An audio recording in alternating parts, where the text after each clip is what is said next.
Electric dipole.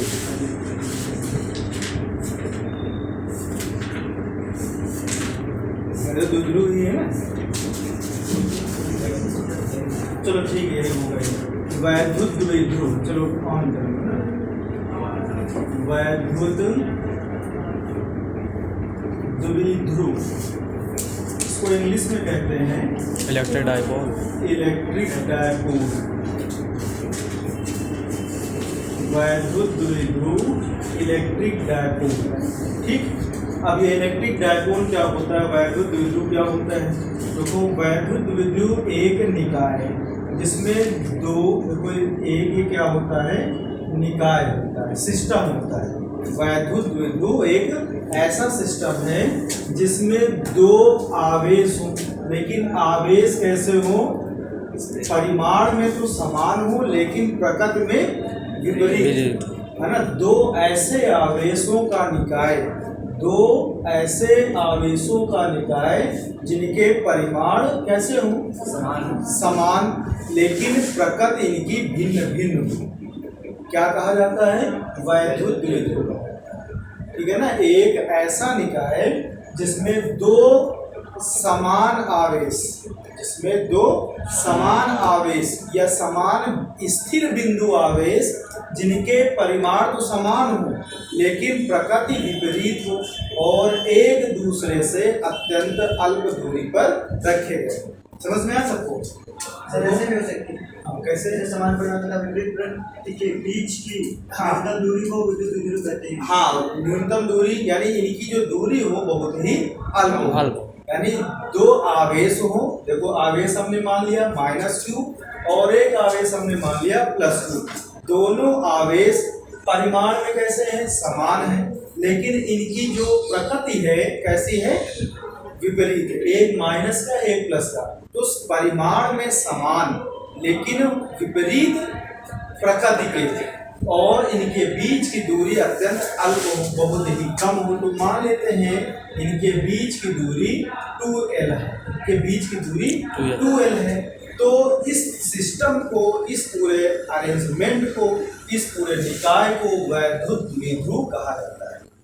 आगे बात समझते हैं। तो वैद्युत द्विध्रुव क्या होता है, इसको चाहे लिखते हैं। चलो, वैद्युत द्विध्रुव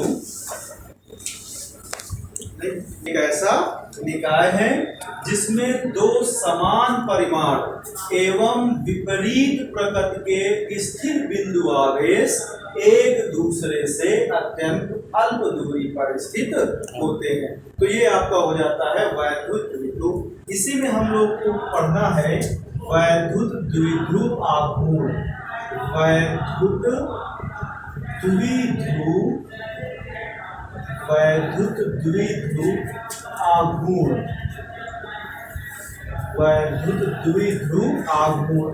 इंग्लिश में इसको कहते हैं electric dipole moment. Electric dipole moment, वैद्युत द्विध्रुव आघूर्ण, इलेक्ट्रिक डायपोल मोमेंट। तो इलेक्ट्रिक डायपोल मोमेंट क्या होता है? वैद्युत द्विध्रुव आघूर्ण क्या होता है? तो वैद्युत द्विध्रुव आघूर्ण एक वैद्युत द्विध्रुव में से, देखो ये क्या है? वैद्युत द्विध्रुव ही है, लेकिन उनमें से वैद्युत द्विध्रुव, ये आपका वैद्युत द्विध्रुव है।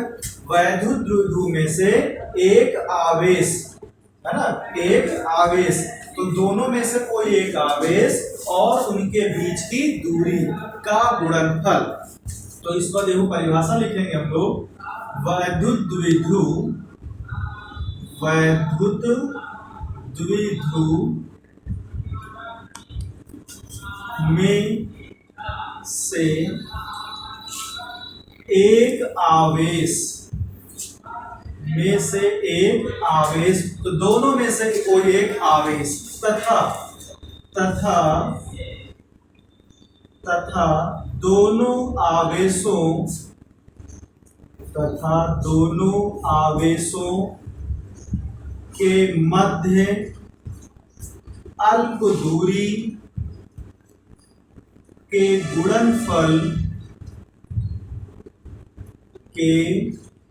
गुणनफल को वैद्युत द्विध्रुव आघूर्ण कहते हैं। वैद्युत द्विध्रुव आघूर्ण कहते हैं। इसे P वेक्टर से प्रदर्शित किया जाता है। इसे P वेक्टर से प्रदर्शित किया जाता है। ठीक, तो ये आपका हो जाता है वैद्युत द्विध्रुव आघूर्ण। वैद्युत द्विध्रुव आघूर्ण क्या है? वैद्युत द्विध्रुव में से एक आवेश है ना, ये वैद्युत द्विध्रुव है, दोनों में से एक आवेश और उनके आवेशों के मध्य अल्प दूरी कितनी है? 2l।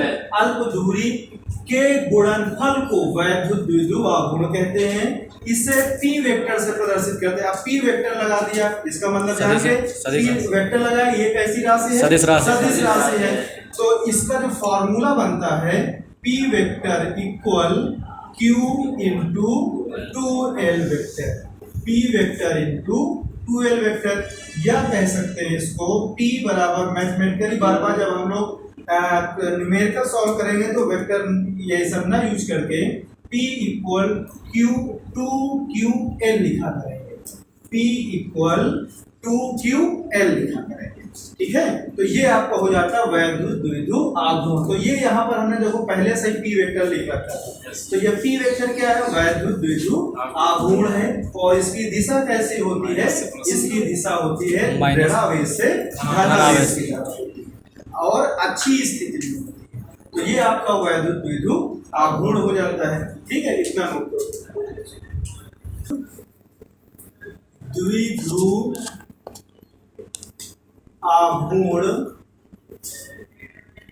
एक सदिश राशि है। एक कैसी राशि है? सदिश राशि है ना, एक सदिश राशि है। वैद्युत द्विध्रुव आघूर्ण एक सदिश राशि है। ठीक है, फिर और क्या है? इसकी दिशा,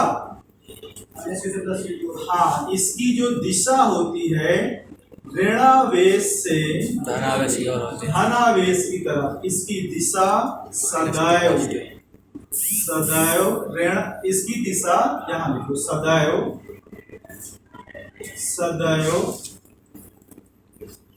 ऋणावेश से धनावेश की ओर होती है। इसकी दिशा हमेशा ऋणावेश से धनावेश की ओर होगा। ठीक है, और इसकी अगर हम लोग मात्रक निकालें तो वैद्युत द्विध्रुव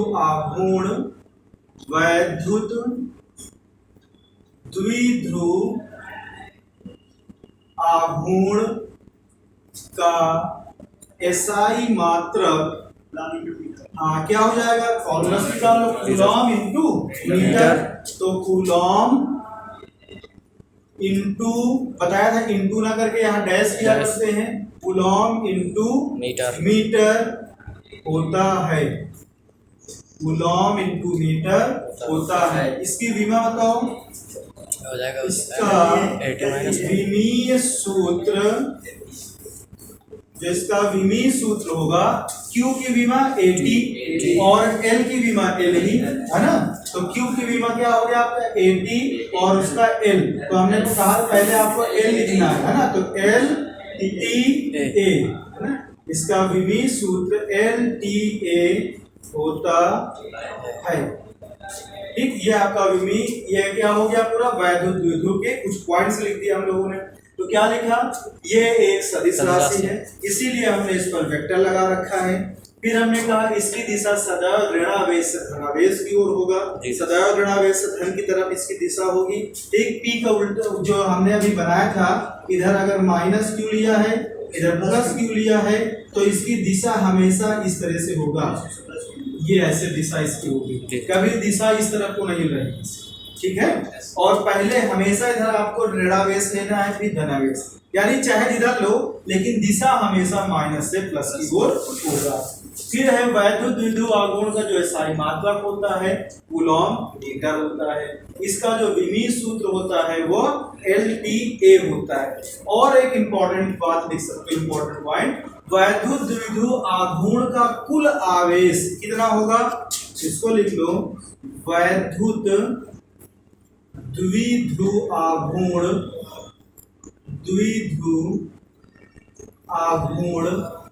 का कुल आवेश या नेट चार्ज कह सकते हो, कुल आवेश कितना होता है, शून्य होता है। कितना होता है, शून्य। माइनस प्लस है ना, यहाँ परिमाण कैसे है, माइनस प्लस में परिमाण समान लेकिन प्रकृति विपरीत है, तो इनका कुल आवेश कितना आएगा, शून्य आ जाएगा। तो ये शून्य हो जाएगा इसका आवेश। ठीक, समझ गए? तो इतना नोट कर लो बच्चों। द्विध्रुव आघूर्ण के कारण, वैद्युत द्विध्रुव आघूर्ण के कारण वैद्युत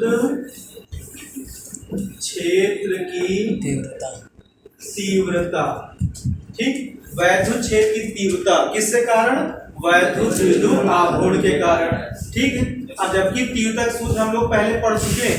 तीव्रता का सूत्र क्या था, E बराबर F अपान Q नॉट या E बराबर 1 अपान 4 pi epsilon not Q upon R square, वो तीव्रता था। अब उसी को पढ़ना है, लेकिन आप किसके कारण पढ़ेंगे, द्विध्रुव आघूर्ण के कारण पढ़ेंगे हम लोग। अब इसको इंग्लिश में क्या लिखोगे, इलेक्ट्रिक फील्ड या इंटेंसिटी ऑफ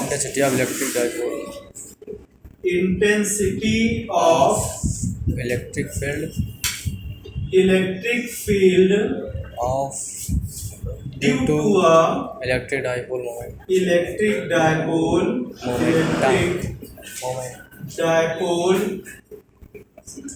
moment ठीक है, इलेक्ट्रिक डायपोल मोमेंट के कारण हमको इंटेंसिटी ऑफ इलेक्ट्रिक फील्ड पढ़ना है।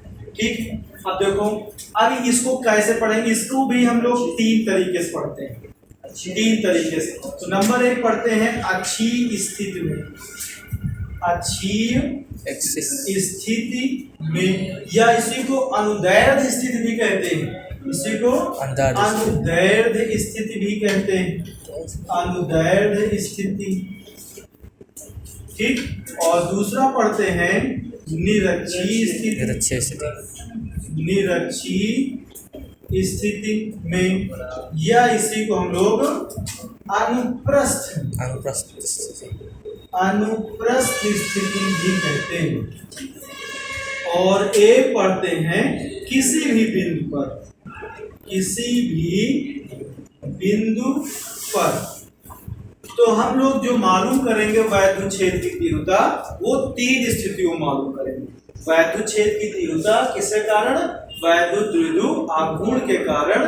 कितनी जगह हम पता करेंगे, कितनी स्थितियों में, तीन स्थितियों में पता करेंगे। अच्छी स्थिति में, है ना, और निरक्षीय स्थिति में, और किसी भी। अच्छी स्थिति का मतलब क्या है, द्विध्रुव के अक्ष में, है ना, जैसे द्विध्रुव मान लिया, द्विध्रुव आपको पता है -Q और ये +Q, दो आवेश और इनके बीच की अल्प दूरी, यही तो है वैद्युत द्विध्रुव, है ना, ये द्विध्रुव बना दिया। और इसकी अच्छी स्थिति में, अब इनके बीच की दूरी कितनी लिया हमने, 2L लिया है। और इसके अच्छी स्थिति मतलब इसी की रेखा में, इसी की रेखा में, चाहे आगे ले लो चाहे इधर पीछे ले, है ना, आगे की तरफ पहुंच गए। और एक बिंदु हम क्या मान ले, P, एक बिंदु क्या मान लिया, P। तो देखो वैद्युत द्विध्रुव, तो इसका कोई नाम चाहे दे दो AB, तो वैद्युत द्विध्रुव का नाम क्या दे दिया, AB की अच्छी स्थिति में माना एक बिंदु क्या है, P है। कितनी दूरी पर है, मान लिया द्विध्रुव के मध्य बिंदु O, द्विध्रुव का मध्य बिंदु क्या है, O, मध्य बिंदु O से R दूरी पर, मध्य बिंदु O से R दूरी पर एक बिंदु P है, जिस पर हम वैद्युत क्षेत्र की तीव्रता का मान ज्ञात करें। किस स्थिति में, अच्छी स्थिति में। तो ये अच्छी स्थिति का आपका फिगर हो जाता है। जब निरक्षीय स्थिति की बात करेंगे तो इसकी निरक्षीय स्थिति देखो, ये -Q और एक ये ले लेंगे +Q, ये आपका, और इनके बीच की दूरी 2L, अल्प दूरी 2L। तो ये आपका क्या बन गया, द्विध्रुव बन गया। क्या बन गया, ये द्विध्रुव बन गया।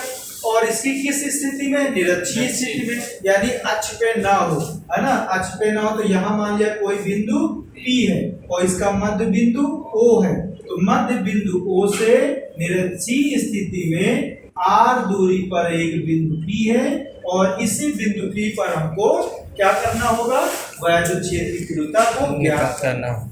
ठीक है, तो ये किसकी, इस स्थिति में निरक्षीय, इन दोनों पॉइंट को इससे मिला देते हैं। ठीक है, अब हम लोग इसका डेरिवेशन करेंगे, लेकिन पहले हम जान लेते हैं कि किसमें क्या पढ़ना है ना, इसका डेरिवेशन भी करेंगे अभी।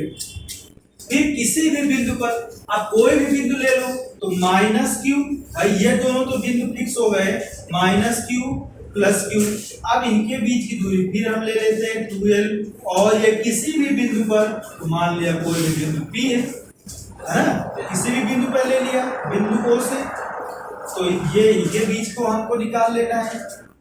अच्छी स्थिति या इस बिंदु पे हमको क्या पता कर लेना होगा, वैद्युत क्षेत्र की तीव्रता का मान पता कर लेना। अब देखो वैद्युत क्षेत्र की तीव्रता को और पता करने के लिए हम एक बात और आपको बताएंगे, जो तीव्रता होती है, देखो अब इसका तो भी हम लोग डेरिवेशन पढ़ेंगे ही, है ना। पहले से हम लोग थोड़ा टारगेट को जान ले और छोटी छोटी इनकी बातों को जान ले, तो फिर डेरिवेशन आसान हो जाता है। अच्छा, देखो डेरिवेशन रटना है, ठीक नहीं कि हम लोग सीधे से आए वो बस रट लें, इनको बस काम हो जाए। रट लेंगे तो दिन में भूल भी जाएंगे, तो रटना नहीं, इनको समझ लेना है। तो देखो ये अच्छी स्थिति की बात आ गई, फिगर आप समझ गए। फिगर इस तरह से आपका बनेगा, अच्छी स्थिति में, ये निरक्षीय स्थिति में किसी भी बिंदु पर, यहाँ की दूरी मान लेते हैं R है। अब हम लोग ये जाने कि जो वैद्युत क्षेत्र की तीव्रता होती कब कहाँ क्या होती है ना, कैसे पता करो। देखो जब कभी भी प्लस Q है, आवेश कैसा है, धनावेश, आवेश कैसा है, धनावेश है, तो धनावेश से मान लेते हैं R दूरी पर, कितनी दूरी पर, R दूरी पर एक बिंदु, ये हमने P माना, धनावेश से R दूरी पर एक बिंदु P मान लिया। तो इसका जो तीव्रता होगा हमेशा इसकी दिशा बाहर की तरफ होगी, इसकी तीव्रता हमेशा कहाँ होगी, बाहर की तरफ। इसकी तीव्रता कहाँ होगी, हमेशा बाहर की तरफ होगी। ठीक है, फिर उसी तरीके से अगर माइनस Q है यानी ऋणावेश है, तो ऋणावेश पे भी मान लिया कि एक बिंदु क्या है, P, एक बिंदु क्या है, P, कितनी दूरी पर, वही R दूरी पर, R दूरी पर एक बिंदु P है। अब इस पर जो इलेक्ट्रिक इंटेंसिटी होगा, क्षेत्र या तीव्रता का मान होगा, ये होगा इसकी तरफ, ऋणावेश की तरफ होगा। तो ये यहाँ इस तरह से बनेगा, इसको E वेक्टर इस तरह से कहेंगे। समझ गए बात है? ठीक, तो इसका भी यूज हमको इन सभी फिगर में करना होगा। ठीक, अब हम लोग अगले दिन इस बात करेंगे इसकी डेरिवेशन। ठीक, आज के